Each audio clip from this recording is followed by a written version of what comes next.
talk about Leo from the signs of the Zodiac story. But before we move on to Leo, let's talk about the preceding signs. Aries had the gift of initiation and took all the seeds that he required and he moved away. Then stepped in Taurus. With Taurus, she had the gift of hard work and she collected all the bounty that she could find in the chambers of the earth and she moved on, giving space to Gemini, who came in, gushed in like the air that he was, and he took up communications, the know-how attached to it, and as independent that he was, he rushed out of the chambers. After him came in Cancer.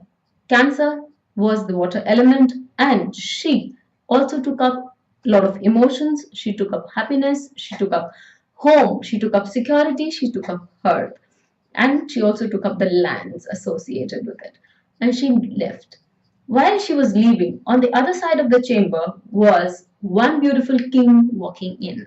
And when God saw this proud son of his, he gifted him the gift of honor and power.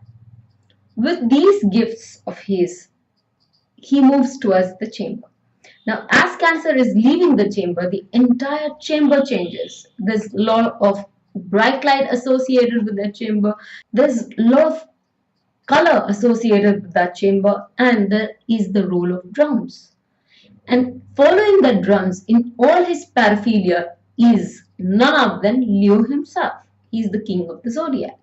He is the fire element, and he could have coolly walked in ahead of his siblings because his siblings, all elements that they were, would have had to wait for the fire element and Leo, the king of the zodiac, to walk in. But why did he not do so? Contrary to what is believed, Leos are very cautious beings. They have to wait to claim something is their own. They have to see if the thing is just suitable for them. So he allows fire as an element to test the future. He allows earth, Taurus, to test the elements, to test all that is there in the chamber. And then you have air, you have communications, everything again by Gemini is taken care of, and Cancer takes care of the water. So all the elements have taken care of their genre, have taken care of all that is there. And so then when Leo walks in, he's safe and secure. The lion is very, very cautious an animal. He will always make sure that the place that he inhabits is a very safe place. And he always gets a lion's share. The Leo always takes up a lion's share, but he allows others a very big space before him. And in doing so, he claims to be magnanimous and generous. In this generosity, he has a two-way win. Now that he has arrived royally, he claims attention.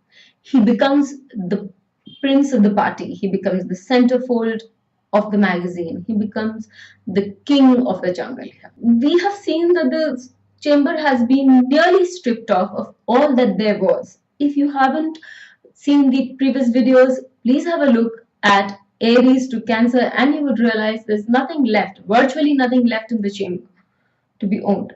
But that does not stop the lion. What does he do? Have you ever seen Leos give up and sit down? No, a Leo never gives up. All he does is have a sunny side up. There's always something that he would be able to make believe and to make. So this is one very strong trait of the Leos. What they want, they make. What this Leo decided was he would have a party, and he would have a party which would require a great deal of imagination because there was nothing around. This imagination would help create a make-believe party, and in which a number of things would be created.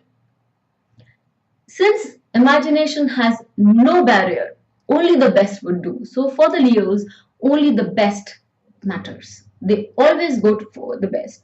All these things, all the good qualities find a great deal of expression, especially in these Leos, because, or rather, if there is no affliction to the sign, if there is an affliction to the sign, then it's a different connotation altogether.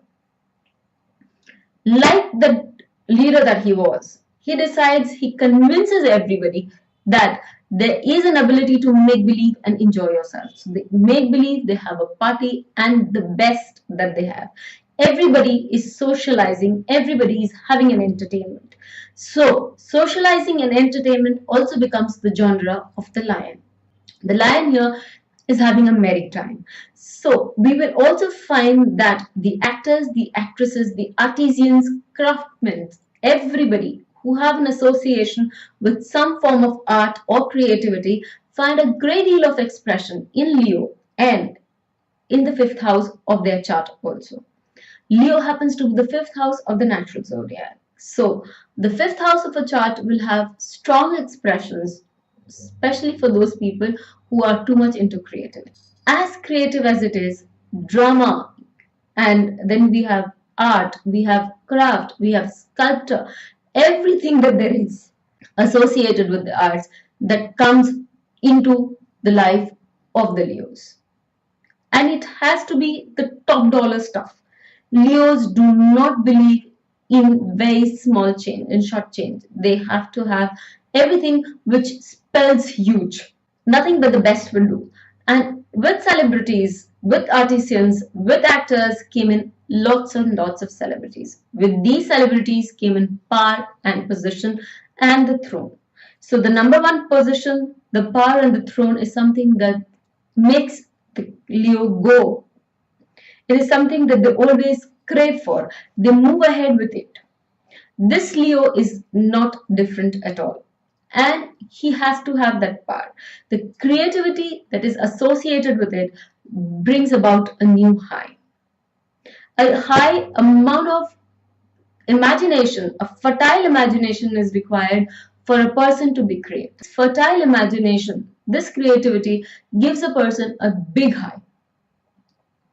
It is also associated with a high. And there's no thing that gives a greater high than love. So love also falls under the genre of Leo. This love could be many-fold. This love could be the love of a lover. This love could be the love of a child. This could be the love of God.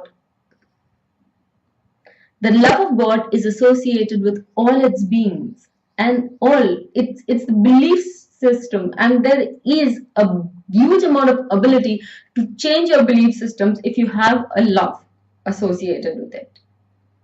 This can also bring about huge amount of change in life, and this is one planet, one sign which can bring a huge amount of change if spirituality is connected to it. There is a strong connect with the universe with this sign, because that is love, that is the ability to vibrate on the same level as that of the universe. With that love and happiness comes enthusiasm. With this enthusiasm comes a childlike love, a childlike happiness, a childlike ability to smile at all things. This, if you have had the opportunity to watch a child and his or her grandparent, you would be able to associate that there's something so intrinsically attractive about this association that would want you to stay there and just be happy in their happiness. This is a beautiful expression which Leo claims as his own. So there's so much bonding, there's so much love like no other. This is a feeling of loyalty towards two people. And there's a very strong joke going on that these two people have one common enemy. Well, I'll leave you to figure that out. But there is a very strong sense of loyalty which again Leo takes up as his own. So let's move on to the examples. The first example that I have here is that of Oprah Winfrey. Oprah Winfrey is an American media proprietor, talk show host.